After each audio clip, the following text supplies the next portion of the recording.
एठी आपण कहूतले जे चाषी माननक पई आदिवासी माननक पई प्रस्ताव देवा कथा कहूतले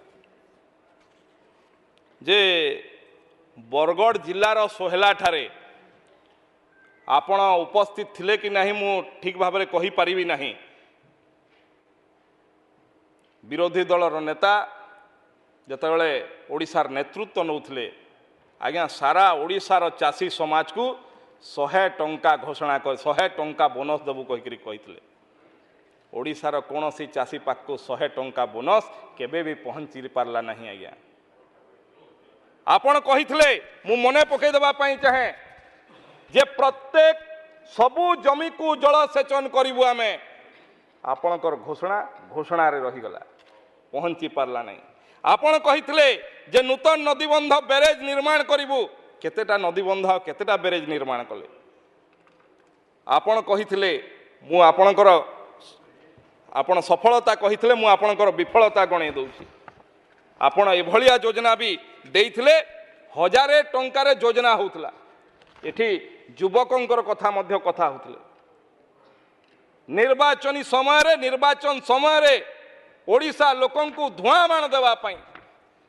बिजु युव बाहिनी किए घोषणा करथिला एवं परवर्ती समय रे वर्तमान रो उपवाचस्पति से तत्कालीन जे एठी विधायक थिले गत विधानसभा रे विरोधी दल विधायक थिले श्री भवानी शंकर भोईंकर प्रश्नर उत्तर रे जेते ओडिशावासी जानिबा पाई चाहेले जानि पारले जे बिजु युव बाहिनी केबेठू बंद हो गलानी कहि किए प्रतारित करथला ओडिशावासी कोठी जलसेचन पहुंचला चाषी आज जेतेबेले दरद जेतेबेले छाती फाटी पड़ुची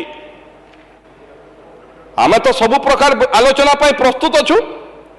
कोठी सरकार पलायन पंथी हुए प्रथम थर पाई मु देखुची जे ओडिशा रे विरोधी पलायन पंथी होची चाषी मानक कथा कोई आलोचना को आसुना जाय कि प्रेस रे वक्तव्य दउचंती गृह भितर वक्तव्य रखंतु सरकार सब उत्तर देबा पाई प्रस्तुत अछंती। एठी शिक्षार रूपांतरीकरण ना रे अनेक लोग कहती ना विभिन्न गत थर मध्य कहते बाहर कहती रंग बदले किए रंग बदले थिला रूपांतरीकरण ना रे आपण माने समस्त प्रतिनिधित्व करुछंती जनसाधारण निज निजर विधानसभा निर्वाचन मंडली रे समस्त बुलुछंती रूपांतरीकरण ना रे केवल रंग मारिवा छड़ा कौन होता शिक्षा व्यवस्था रे व्यापक परिवर्तन हो जाइतिला। तेणु ये सब कथा को मध्य मन रखा उचित जे आपण विफलतार को जगह पहुंची थे।